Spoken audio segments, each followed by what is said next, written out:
Hello, and welcome to today's stream. We're looking at the new domain format. Link is in the description below. Hello, and welcome today. And yeah, if you're interested in looking at the format, so I mentioned it briefly last stream, but I've managed to play it now. So we can discuss some of the decks. It's very simplistic view. It's very similar to Commander from Magic the Gathering. It's 4 people against each other. I think it's got rules for tag teams, and you have fixed cards and a limit to what you can and can't put in your deck and how to play. So, cool. So what is it? It's a singleton format. We have one character as your boss monster, one as your deck monster that on the field would sit outside the deck. Other than that, you run 60 cards in the deck, and that is set. There's a limit on what your monsters can and can't be, but there's not a limit as such on your spells and traps. There's no ban list, so what you get is you can play any card that's been made in Yu-Gi-Oh! And play it at one. If your deck monster, deck boss, whatever you call it, your DM, is in your main deck, it becomes, you still have 60 cards in your main deck because it's everyone has 60, it's not counted in that. If it's an extra deck monster, you end up with 14 cards maximum in your extra deck if you want to run one instead of 15. It counts even though it's its own separate, so that could be placed anywhere. So I think technically they say it should be placed behind your spells and traps in the second row, but you can place it anywhere as long as it's in a position that's obvious it's not on the main field. They cannot activate effects if they are an effect monster until they come into play. How you get them out is you normal summon with that's tribute, whether you from Pendulum, fusions, links, on however you get it out, you can get it out. So I'll have a look at it. We'll have a look at a deck I've just made, and then we shall discuss my thoughts on playing with it. Oh well, not this deck, but other decks. What I found. So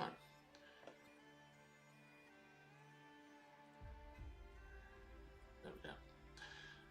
So this deck monster is Jinzo. It's a level 5 dark machine that says trap cards and their effects on the field cannot be activated and it negates all trap cards effects on the field. The caveat being if skill drains are already activated, it won't stop skill drain because it'll be suppressed. But that is my deck master, and it is in a different sleeve to the rest because it's main deck. I have in the main deck 15 monsters and 1 trap, because traps, no point running traps in a deck where I can't activate them. So, because he is Dark Machine, that lets me have, I can put any monster in that's either part of the Jinzo archetype, dark monsters because of its attribute, or machine because of its type. And that what lets you determine what you can and can't play monster-wise. Let's have a look at the monsters. So I've got Sullen Skull, a normal dark monster. That's got some tech in this deck that makes it stronger, so I'll show that when I get to it. Then I have Slifer, which is Define Beast. For anyone who's played a bit of Magic, these are like your Eldrazi. Define, so Slifer, Ra, Obelisk, counters effectively like the colourless in Magic, so they can be put into any deck and still be played. Then I've got Performable Barakuribo, again dark, a Pendulum for helping to get out as many monsters on the field. For Pendulum Summoning it does have a few other effects though. Radiant, the multi-dimensional kaiju, again dark monster.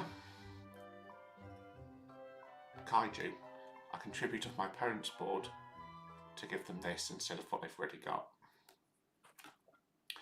King of Yamimakai, again another dark normal type, using it like Summon Skull. I'll explain when I come to the other feature for that. Performable Classic Kuribo, my level 8 Pendulum, again dark. It also helps when it's in Pendulum to stop direct attacks and ending the battle phase. It's good.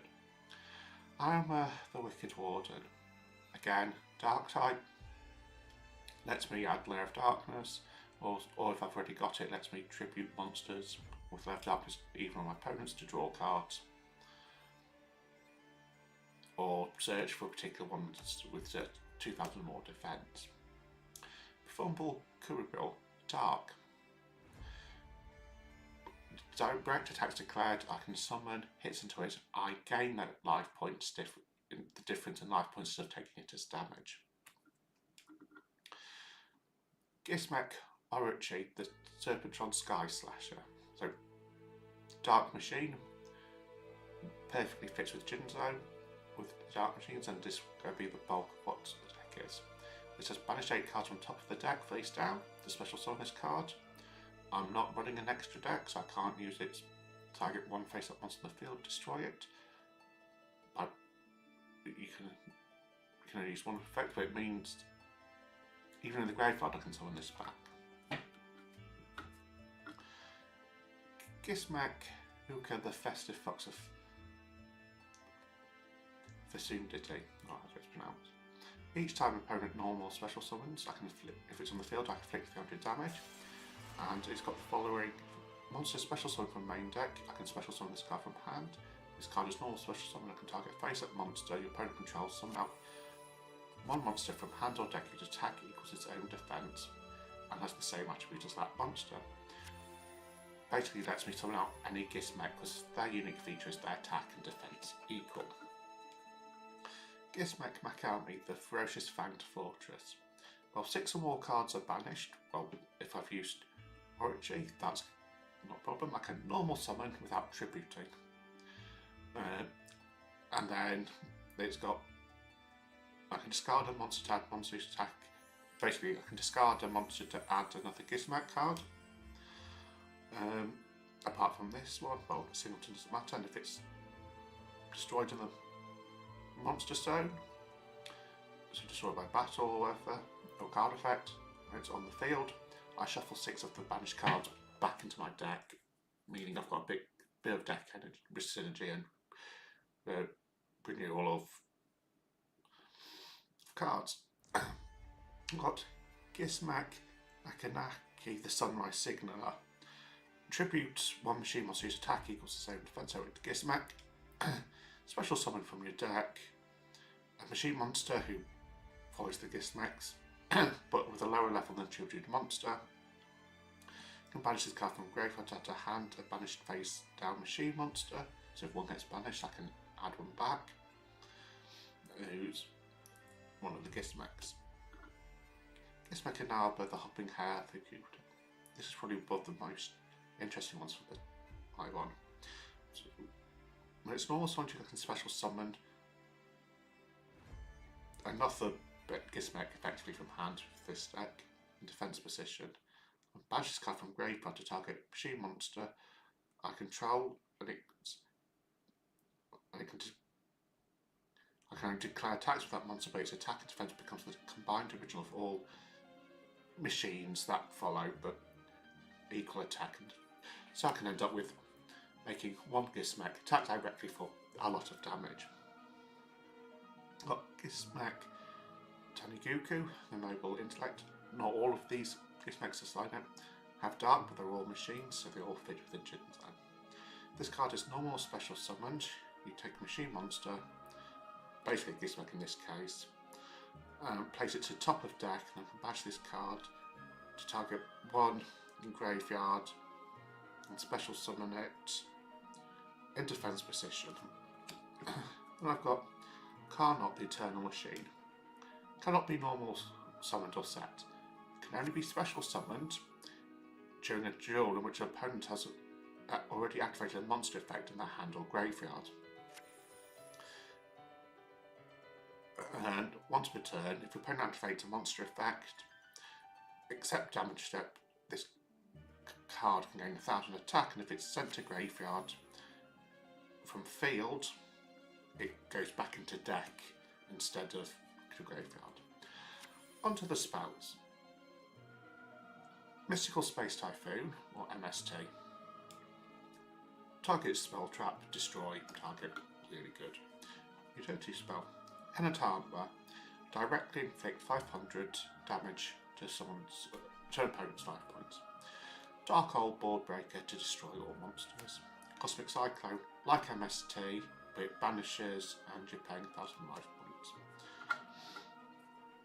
Book of Eclipse, changing all face monsters, or face up monsters in the field to face down, and then during the end phase, change as many face down monsters opponent controls. This would, so, side note, because now we've got a targeting effect.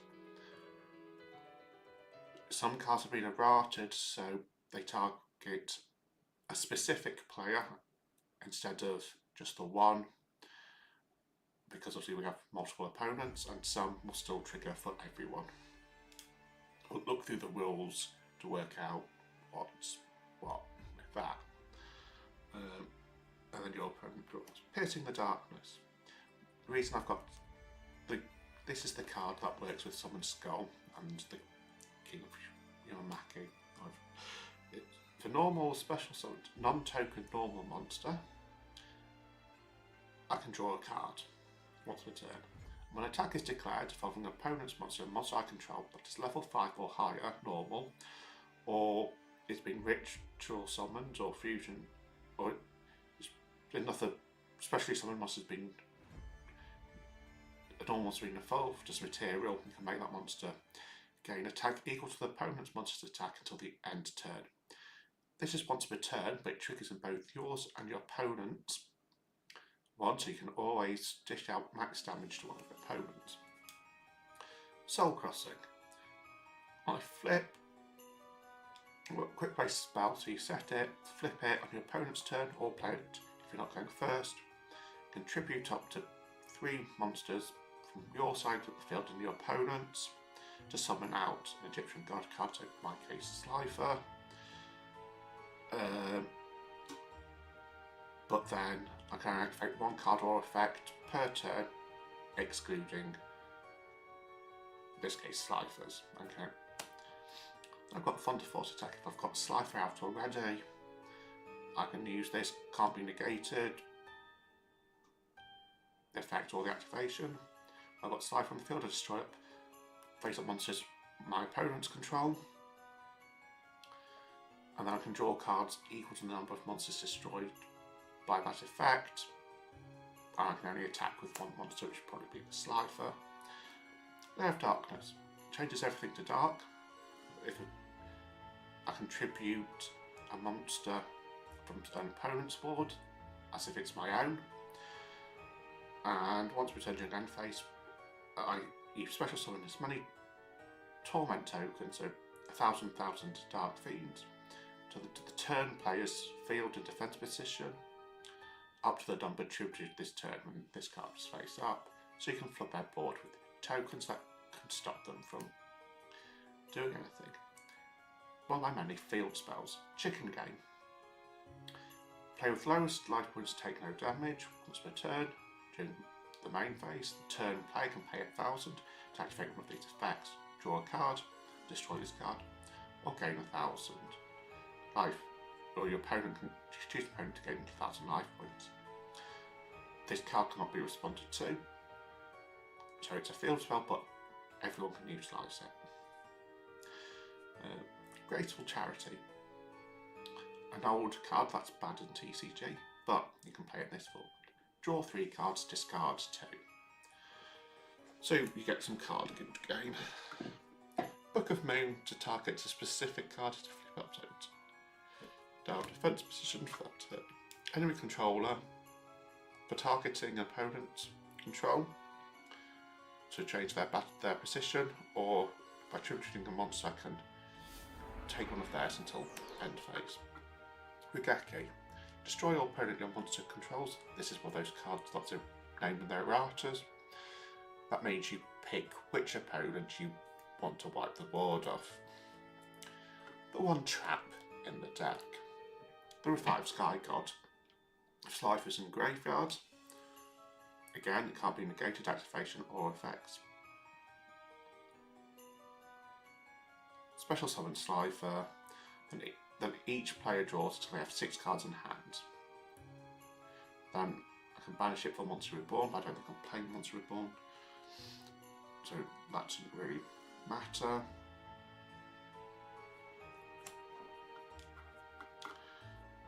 But I've got to work out how to play that with True Slifer and Jinzo. Time-Turning Morganite. Draw 2 cards instead of 1 for my draw phase, and I can conduct 2 normal summons or sets per turn. That's the main use. I'm not using its other effect about banishing to get another. I don't know. I can banish this card from graveyard. Yeah, I can't, because I can't discard the Time-Turning Morganite because I've only got 1 copy because it's held in format. Field Barrier. Field spells cannot be destroyed, and new field spells cannot be activated.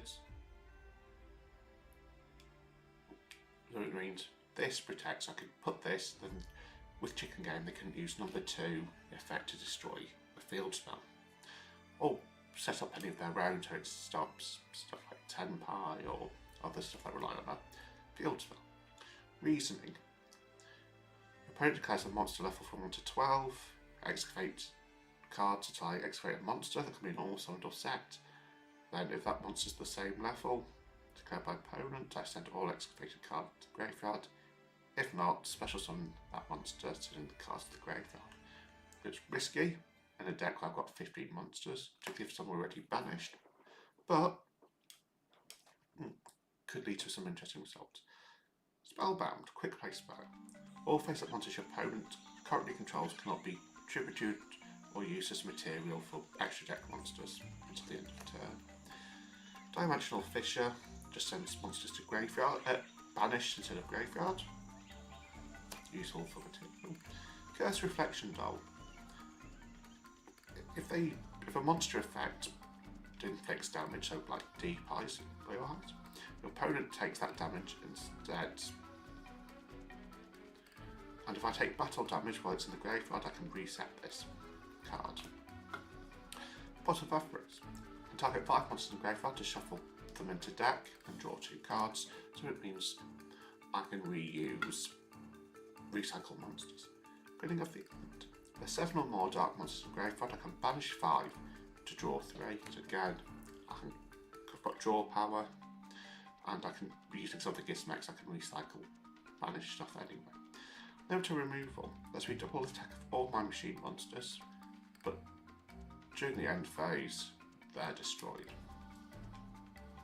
Espagursu. My opponent controls 2 2 or more monsters more than I do, they can send some to the graveyard, and then depending on how many they send, can either give me like life points becoming halved, my opponent gains life points. They can have their entire hand banished until end of phase, or they cannot activate monster effects this turn. Soul Exchange, I can tribute, pick an opponent's monster to tribute. Card Destruction, so we discard as many cards as possible, then each draw the same number of cards. This is quite good if you've got loads of cards your opponent's got a few, because you play Card Destruction, you can deck them out so they can lose. Sol and Luna, I could basically, it's another way of flipping monsters face up or face down. Terraforming lets me catch up my field spells. Final Destiny, by discarding 5 cards from hand, I can destroy all cards on the field, so it's a board wipe, but also I can just, I've got too many spells in hand, I can just get rid of them to try and get a monster. Gold Sarcophagus, to temporarily banish a monster to then add it to hand during my second standby phase after it's activated. Foolish Burial, I can put monster from deck to graveyard, so like some of the lower level Gizmex, you really useful just instantly dumping them into graveyard. Ebon Sun, I can gain life points equal to combined visual attack of monsters that I have destroyed by card effects or battle. With monsters special summoned face up from graveyard, I can target it against 1,000 attacks, so Gizmek, Orochi. Spells or traps discarded from hand to graveyard, I can target one of them to add it to back to my hand. So I can still use spells and better. Card Scanner, continuous spell. Once per turn on my turn, declare card type, monster, spell or trap. We reveal bottom card of deck. If it's the declared type, comes to hand, otherwise it sits on top of deck. Normally really useful in Runic, but given I'm in a spell heavy deck, I could probably utilise it quite well. Snatch Steal to steal an opponent's monster, but they gain life points in the standby phase. Silent Graveyard, by discarding a card I can shut off graveyard effects for that turn. Herald of the Abyss, pay 1500 life points, declare monster type and attribute. Opponents must send one of that from field to graveyard, and they can't activate the effects of monsters with that name for the rest of the turn. Jewel Tower, start of each battle phase, each player can reveal a monster from their deck that's not question mark, so not Slifer, and you can banish them face down. Then the player who revealed a monster with the highest attack can special summon a monster from their hand, and it can attack directly while on the field. Then during the end phase you can activate this effect, and if you do during the end phase of your next turn you can destroy all cards on the field. Throwing off the board wipe, that has some entertainment for multiple people. White Elephant's Gift, can send up one non-effect monster, so Summon Skull, the other one. I control to graveyard to draw 2. Drag down into the grave. Both players reveal hands and we choose one, so this will probably apply to all. And then they discard the chosen cards from each place and then they both draw one. That'll probably apply to all. Or if not, your pick. Set 1 or so. This set card is destroyed and sent to graveyard. Target continuous spell or field spell. Graveyard's added to hand. Playing a lot of field spells and a lot of continuous spells, so I'll go to recycle them. Hidden Twins of the Far East, another field spell that during the second main phase you can gain 500 life points. And then they can basically stop summons of monsters being negated, they can stop monster effects and spell and trap cards, that's with summoning, and they can also and it also stops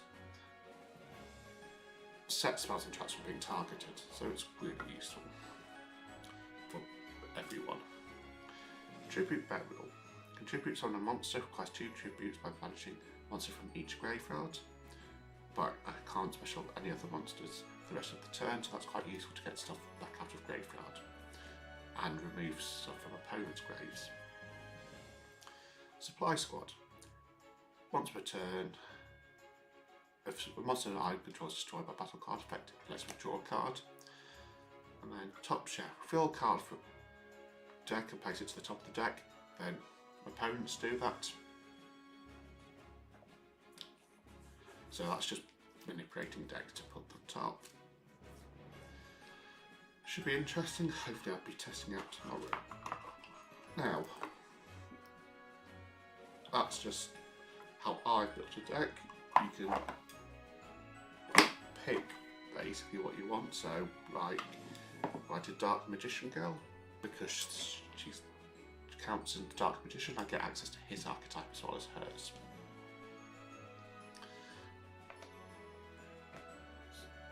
So, what do I feel having played this against someone? So I've played a Summon Skull deck, Dark Fiend deck, I've played a Dark Magician Girl, Dark Magician deck. Against someone who's played a Snake Eyes Fire deck with Snake Eyes Ash as their main deck master. I think the format's good. It's casual. It's 4-player. It's relaxed. You know, it's easy to have a drink and a mess around with it at the game shop where I play. We'll have grab something from the cafe and we'll be playing. It's singleton format, so a lot of these stuff's just built from bulk. So you don't need to buy loads of cards or buy a single structure deck gets you a good chunk of get you part way with some if you want a really cheap basic one. It's fun, and we have done it where we've played our domain decks against standard TCG decks, and actually they're about on a par, despite the fact you can't always get off a particular trick in your deck. It's fine because you've got other stuff to support, and you tend to be running more board breakers than your standard. So yeah, it's an interesting format. So rules were in the description if you want to have a look. Try making concepts of other decks.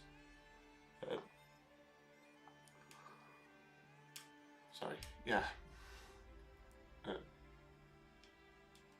I think it's cheaper. It's definitely nicer to play with multiple people in a relaxed format.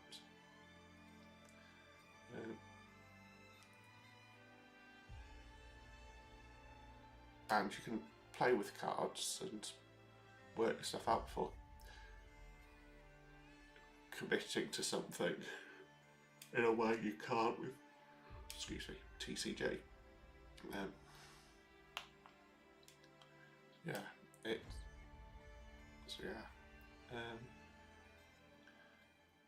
I think my weekend. Yeah. So a couple of weeks, the new Blue Eyes structure deck come out, so I'll be building a deck around that. I'll see what I do. If people are interested in more domain discussions, then let me know. Otherwise, I'll probably go back to more of my usual decks, or my more usual content for next week.